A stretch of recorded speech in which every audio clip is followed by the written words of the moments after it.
Xin chào các bạn, mình là Di.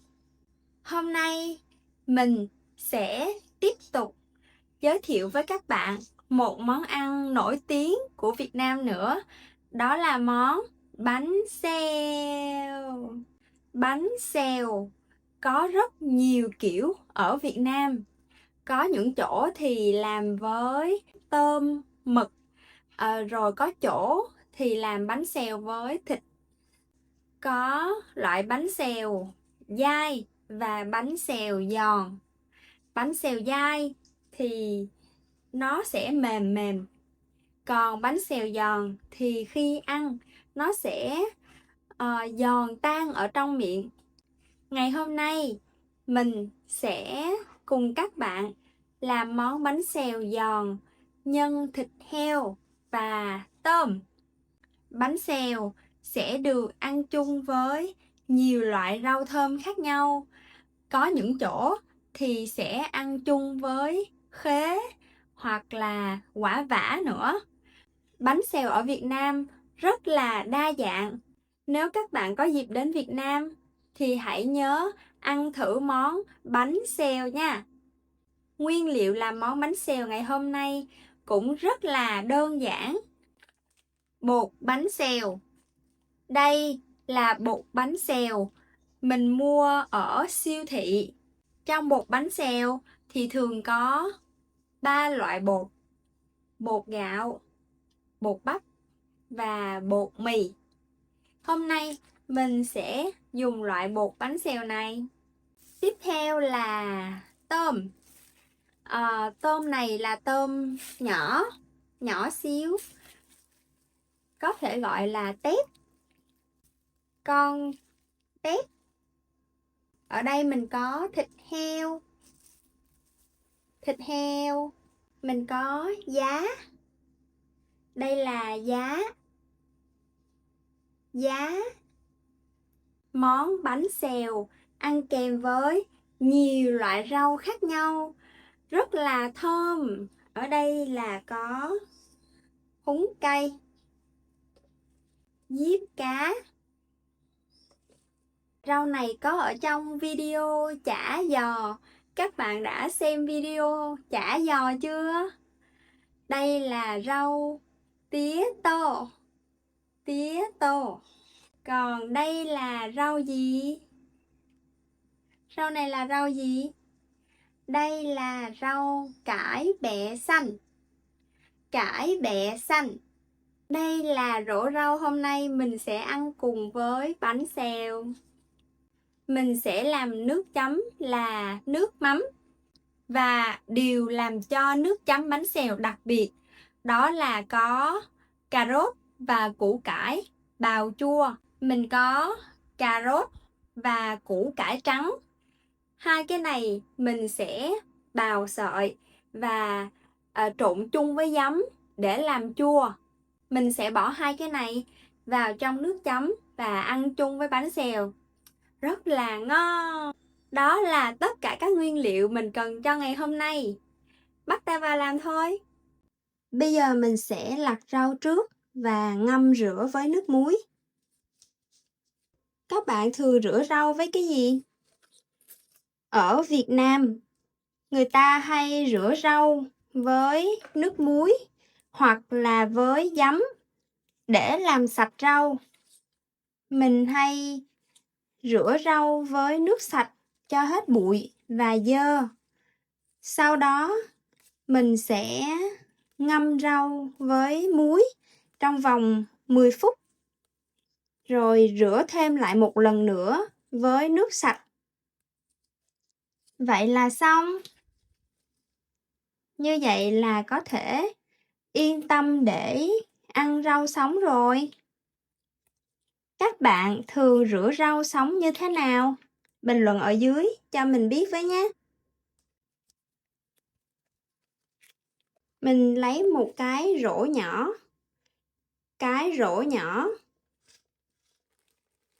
Để giá vô trong cái rổ nhỏ để giá không bị trộn lẫn với rau.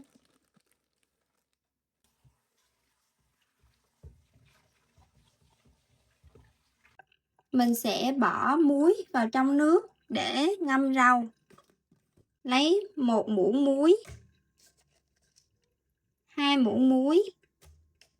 Bơm nước vào thau. Quậy đều cho muối tan ra. Rồi bỏ rau vào ngâm. Để rửa giá. Như thế này thì giá không có bị lẫn vào rau. Mình sẽ để đây 10 phút. 10 phút. Bây giờ mình sẽ dùng củ cải trắng và cà rốt để làm đồ chua cho nước chấm. Mình sẽ làm đồ chua với củ cải trắng và cà rốt. Mình sẽ dùng cái dao bào để bào cà rốt và củ cải trắng. Bào. Tiếp tục bào củ cải trắng.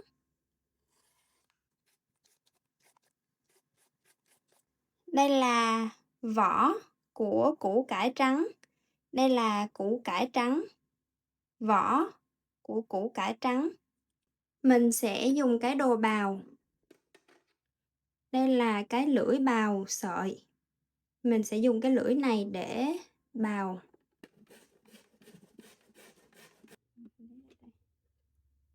Mình sẽ bào thêm một chút xíu nữa.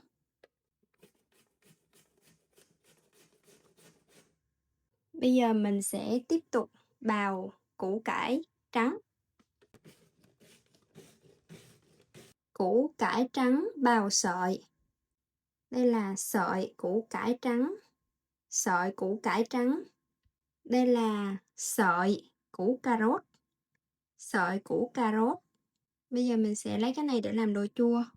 Đã hết 10 phút rồi. Bây giờ mình sẽ vớt rau ra rổ. Mình lấy giá lên và vớt rau ra. Rửa thêm một lần nữa.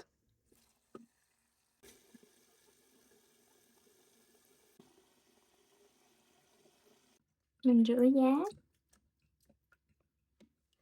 Rửa rau.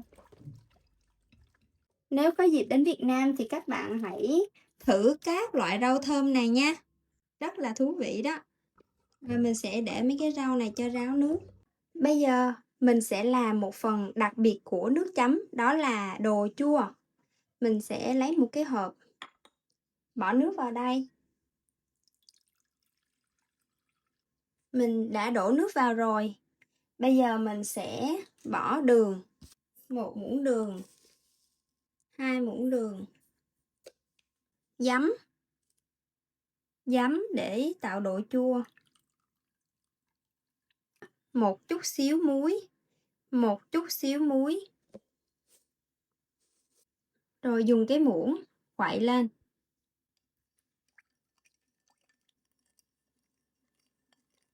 Quậy xong rồi mình sẽ nếm thử. Khi nào có vị chua chua ngọt ngọt thì mình sẽ bỏ cà rốt và củ cải trắng vào đây. Nhớ là phải có vị chua ngọt nha. Bỏ cà rốt và củ cải trắng bào sợi vào đây. Mình bỏ hết vô luôn. Rồi ngâm ở trong nước. Ngâm lâu một xíu để cho cái cà rốt và củ cải thấm chua ngọt. Đậy nắp lại. Đậy nắp lại.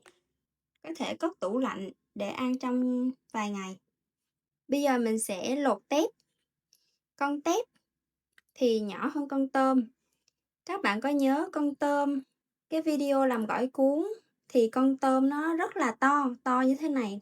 Còn con tép thì chỉ nhỏ thế này thôi. Mình sẽ lột vỏ của con tép này ra. Bỏ vô cái dĩa.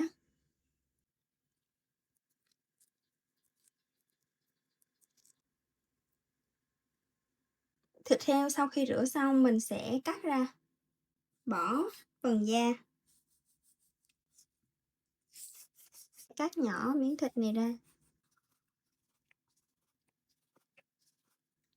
Cắt làm 3 chứ. Như thế này. Tôm thịt có rồi, bây giờ mình sẽ bỏ gia vị vô để ướp. Một ít muối, một ít bột nêm, tiêu. Rồi dùng đũa trộn lên. Để yên đây khoảng cỡ 10 phút để cho gia vị thấm vào thịt và tôm. Cắt củ hành tím để xào với thịt và tôm. Bây giờ mình sẽ cắt củ hành tím. Vỏ củ hành tím mình sẽ bỏ cái này đi. Bỏ vỏ củ hành tím đi. Bỏ củ hành tím vào cái chén nhỏ. Bắt chảo lên bếp. Bắt cái chảo lên bếp. Đổ dầu ăn vào chảo. Củ hành tím bỏ vào chảo. Xào thơm lên. Mùi thơm quá. Bỏ thịt heo vào trước. Vì thịt heo chín lâu hơn tôm nên mình sẽ xào thịt heo trước, xào tôm sau. Thịt gần chín rồi, mình sẽ bỏ tôm vào luôn. Mình bỏ tôm vào xào luôn. Khi tép chín, tép sẽ chuyển sang màu cam. Tép màu cam. Vậy là thịt và tép đã chín rồi. Bây giờ mình sẽ pha bột với nước. Lấy cái kéo cắt bì bột ra. Mình lấy cái cân, để cái cân về số 0, mình sẽ đổ bột vô.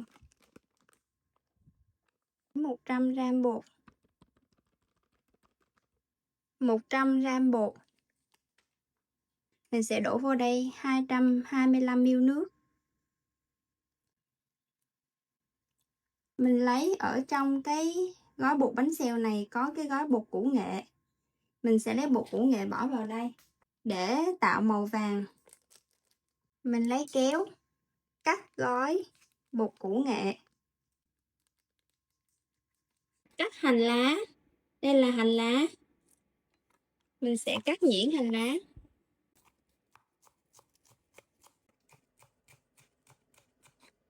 Hành lá hồi nãy mình cắt. Dùng cái vá. Mình sẽ dùng cái vá để khuấy bột lên. Khuấy bột lên. Khuấy cho bột tan ra. Bây giờ chảo đã nóng. Mình sẽ đổ dầu vào đây.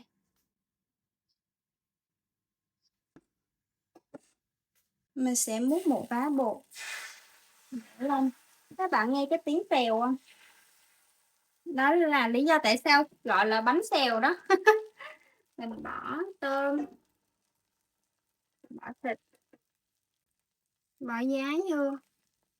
Rồi đậy nắp lại, đợi một chút xíu.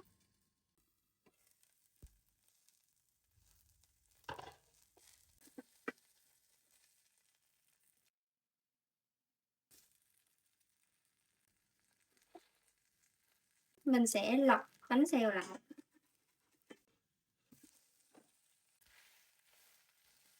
Lấy cái bánh xèo đầu tiên ra. Đây.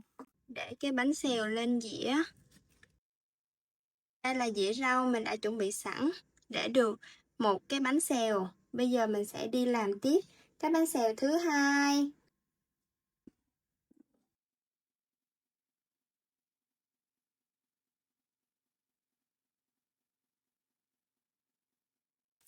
Bỏ giá vô.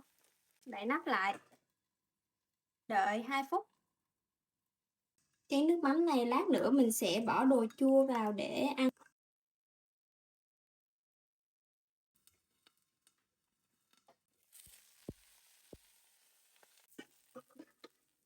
Cái này mình sẽ lọt qua đây.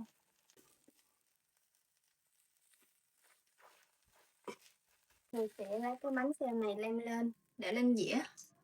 Tôm. Cái vỏ của bánh xèo rất là giòn, ngon, thơm phức. lấy cái đồ chua hồi nãy mình làm để bỏ vào nước mắm. Các bạn nhớ lấy đũa sạch nha, lấy đũa sạch, gắp đồ chua, bỏ vô chén nước mắm.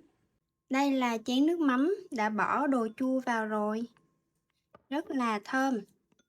Bây giờ mình sẽ ăn bánh xèo. Mình sẽ lấy một cọng rau cải bẹ xanh và lấy rau diếp cá, rau tí tô. Ăn nhiều rau thơm thì sẽ rất là ngon. Và mình sẽ xé bánh xèo bỏ vào trong lá. Vỏ bánh xèo rất là giòn. Cuốn lại. Và mình sẽ chấm. Lấy đôi đũa để gắp đồ chua, bỏ vào trong. Chúc ngon miệng.